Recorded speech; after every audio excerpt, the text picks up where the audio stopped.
아름다운 이별이다 이렇게 볼 수가 있습니다.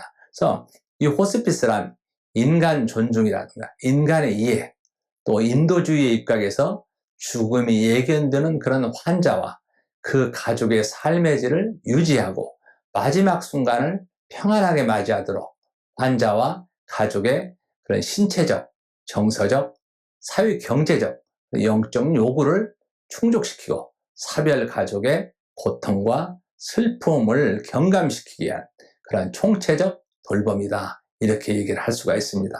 호스피스의 궁극적인 목적은 죽음을 앞두고 있는 모든 이에게 죽음을 삶의 일부로 받아들이고 남은 기간을 의미 있게 보낼 수 있도록 돕고 또 죽음을 평화롭게 맞이할 수 있도록 돕는 것이다 라고 얘기할 수 있습니다.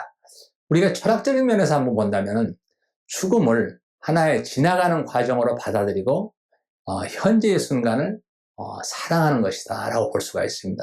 그래서 죽음을 앞둔 말기 환자들에게는 현재와 같이 죽음이 있고 죽음을 넘어선 내세가 있다는 거죠. 그러므로 현재 살고 있는 이 순간을 우리가 사랑하고 최선을 다해서 살아가야 되고 또 삶 자체에 초점을 맞추어서 우리가 어떻게 마지막 순간을 잘 살아가느냐 하는 것이라는 거죠. 궁극적인 목적은 말 그대로 죽음을 앞두고 있는 모든 이에게 죽음을 삶의 일부로 받아들이고 남은 기간을 의미 있게 보낼 수 있도록 돕고 죽음을 평화롭게 맞이할 수 있도록 대상자를 이제 하나님 앞으로 이제 변화시키는 것이다 이렇게 볼 수가 있습니다. 이런 필요성을 한번 생각해 보면요, 근대 호스피스는 임종이 6개월 이내로 예견되는 그런 원래 말기암 환자를 중심으로 이제 발전이 되었죠. 그래서 암이라는 것은 매우 흔한 병으로 볼 수 있는데 3사람 중에 1사람은 일생 동안에 암에 걸린다 이렇게도 얘기를 합니다. 우리 주위에 흔히 볼 수 있는 병이죠. 그래서 암 질환은 우리나라에서도 사망 원인 중에 뇌출혈 사고사 다음으로 우리 주위에 흔한 병이라고 볼 수 있습니다. 적어도 인간이 죽는 경우에는 인간답게 그들 가족에 둘러싸여서 평화 속에서, 즉 사랑 속에서 삶의 마지막을 마칠 수 있게 되기를 누구나 바랄 것입니다. 이러한 우리 인간의 소박한 바람을 호스피스가 해결해 줘야 되고 또 실제로 해결해 주고 있기에 호스피스는 우리 인간에게 반드시 필요한 것이다 이렇게 볼 수가 있죠.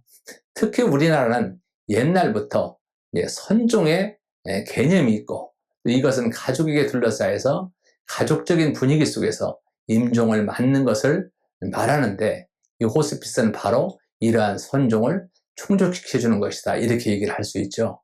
현대사회에서 호스피스가 필요한 그런 이유는 뭐냐면 질병 구조의 변화라든가 의학기술의 그 발달로 인한 그 말기 환자의 많이 증가가 되죠. 또 여성의 사회진출이 활발해지는 등 말 그대로 생활 양식이 변화해서 말기 환자의 간병이 사회화될 그런 필요성이 증가하고 또 말기 환자의 의학적 요구를 수용할 수 있고 의료 자원의 낭비를 막을 수 있는 대안으로서의 완화 의료의 필요성이 증가되는 거죠. 죽음은 누구에게나 예외 없이 다가온다는 거. 죽음은 언제 올지 예측할 수 없다는 거죠. 죽음은 누구도 경험할 수 없는 대상이고 죽음은 누구도 대신할 수 없는 엄숙한 행의 사건이라고 볼 수가 있죠.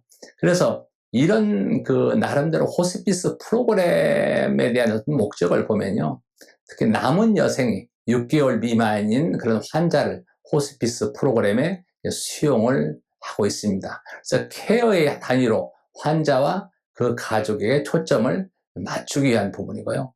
또 환자의 생명을 연장시키거나 치유하는 대신 증상을 조절함으로써 삶의 질에 초점을 맞추기 위한 부분입니다. 그리고 다양한 전문 자원 간의 상호팀 접근으로 서로 협력하여서 최고의 서비스를 제공하기 위한 부분이 되고요.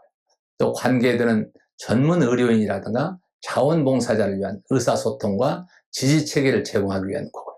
또 임종 과정 동안 슬픔에 대한 상담을 제공하고 가족 구성원에게 추후 사별 상담을 제공하기 위한 거고요.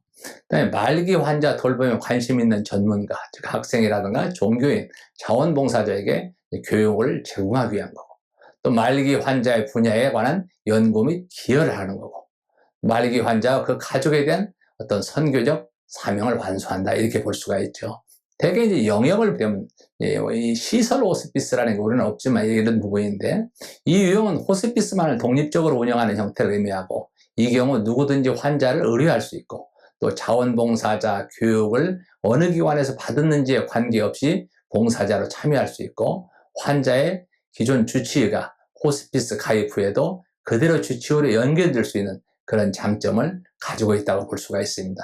또 가정적인 분위기를 갖춘 독립 건물을 가지고 호스피스 활동을 하죠. 이게 이제 독립형 호스피스다 이렇게 얘기할 수 있습니다. 병원 호스피스는 병원 내의 일부 병동이라든가 병실을 이용해서 호스피스 활동을 하는 유형으로 의료 시스템이나 의료 인력을 활용할 수 있는 그런 장점이 있지만 타 직원이나 사람들이 어떤 죽음의 장소로도 볼 수 있는 좀 부정적인 그런 측면도 또 볼 수가 있죠. 그래서 병원 부속형이라든가 병원 산재형 호스피스가 있습니다. 또 가정 호스피스, 호스피스 요원이 환자의 각 가정을 방문해서 돌보는 형태로 전 세계적으로 가장 널리 이용되고 있는 보편적인 그런 유형이라고 할 수 있습니다. 소요 경비가 적게 들고 환자로서 자신의 집이라는 그런 편안한 환경에 있을 수 있는 그런 장점이 있는 반면에 가족의 휴식을 위해서 일시적인 입원을 허용하고 하루 24시간 언제라도 아무 때나 호스피스 요원과 연락이 가능하도록 함으로써 보완이 가능하다고 할 수 있죠. 우리나라도 찾아가는 호스피스 제도를 현재 시범 운영하고 있습니다. 주간 호스피스, 그러니까 낮 동안에 한 장소에서 프로그램을 진행하고 저녁은 병원이나 가정으로 돌아간다는 거죠.